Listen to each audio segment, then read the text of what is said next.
Hi, folks. Today I want to share with you from Proverbs chapter 12, verse 1. The Bible says this: "Whoso loveth instruction loveth knowledge, but he that hateth reproof is brutish." As I think of this verse, and as I've been reading through Proverbs chapter 12, the Lord brought me back to this verse in particular and thinking about it. And initially I was looking at the word instruction and I was thinking about a classroom setting. But as I read through the verse in the second part of it, I began to realize in this verse that when it's talking about instruction, it's talking about more correction and reproof than actually just sitting in a classroom learning from somebody. And it brought this verse to life to me, essentially, and thinking about it. It says, let me read it to you again. It says, "Whoso loveth instruction loveth knowledge, but he that hateth reproof is brutish." I think a lot in this verse about my own past, and as a child, as a teenager, dealing with the authority in my life, the fact that many times they would come to me and they would talk to me about something that I was doing or a direction that I was traveling, and I never liked to hear what they had to say. I wanted to do my own thing. I wanted to be my own man, and I always seemed to be butting heads with the authority in my life. And as I got older and went off to college and grew up a little bit and gained a little bit of knowledge and abstract thinking, I started to see that a lot of the things that the authority in my life had talked to me about was their desire to help keep me from a dangerous path in my life. Now, as I've gotten older and I have the opportunity to work with teenagers, I begin to see this cycle where it's no longer me on the receiving end of instruction from somebody, but me having the opportunity to help guide and direct the lives of others. And I look at this verse: "Whoso loveth instruction loveth knowledge, but he that hateth reproof is brutish." And that word brutish, is, as I look at that, it's talking about irrational or not able to be reasoned with. I think each and every one of us have that person probably that we work with that we could say that they're like a brutish person. You go to them, you try to discuss the direction that you want to go with something, and they have it set in their mind that what they want to do is going to be, it's the only way. And sometimes we see things in a different light, and we try to guide and direct, and there's no changing their opinion, and they're right no matter what.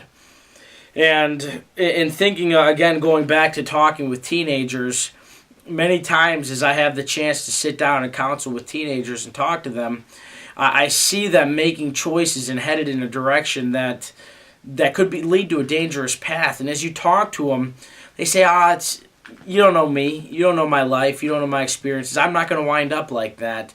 And they don't want to hear it. They're stopping their ears. And it's a heartbreaking situation. Again, thinking of the second part of this verse, "He that hateth reproof is brutish." The term hate is a strong word, but many times when you say, "I don't want to listen to that," you're rejecting it. You could say he that's rejecting reproof is brutish, irrational, not able to be reasoned with. I think again of the person that sometimes we work with, and sometimes I'm that person. And maybe sometimes you're that person as well. And we're that person that we think we get it just set in our head that this is the way that it's got to go. And the instruction comes along and we just want to push it aside. No, I can figure this out on my own. No, I've got this. It's okay. I don't need your leadership. I don't need your direction. And we start down that path, and many times looking back we say, if only I would have listened. I think in our Christian life we're guilty of that a lot of times too. God has instruction for us. God has correction for us. He sees the path that we start down, and He says, I don't want you to go down that path.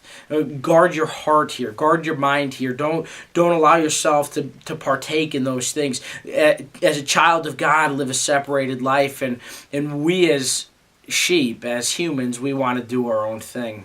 We want to go our own way. We hate the reproof, and we're brutish. We're being irrational. We're not able to be reasoned with.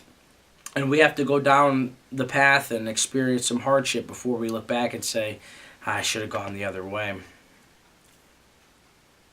I think ultimately what winds up this verse is talking about, he that hateth reproof is brutish. I think it's a pride thing. I think so often we get it in our mind that we have to do it. We got it. Don't bother me with it. Thinking of pride, the Bible says pride goeth before destruction, and a haughty spirit before fall. God said in another verse, he said, the fear of the Lord is to hate evil. Pride, arrogancy, and the evil way do I hate.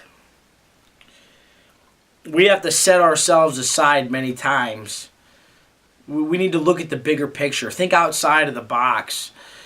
Love instruction. Love the fact that there's people that care about us, that share with us their opinion. And I'm not talking about somebody being arrogant toward us in the direction that we're going, but people that genuinely come out of a heart of love that want to help us. Love the instruction that we receive. Don't hate it and despise it and reject it, but take everything in. The Bible says in another verse, in talking about anger, but I think we can apply the principle. It says, be swift to hear, slow to speak, and slow to wrath. In our decisions, hear what people have to say. Take time, be slow to speak, mull it around in your head and contemplate it, weigh it in the balances, and then make a decision. Make a choice. I hope that each and every one of us in our situations of life will take time to consider the opinions of others, that will consider the direction or the instruction that God has for us, that will learn and go forward in life, that will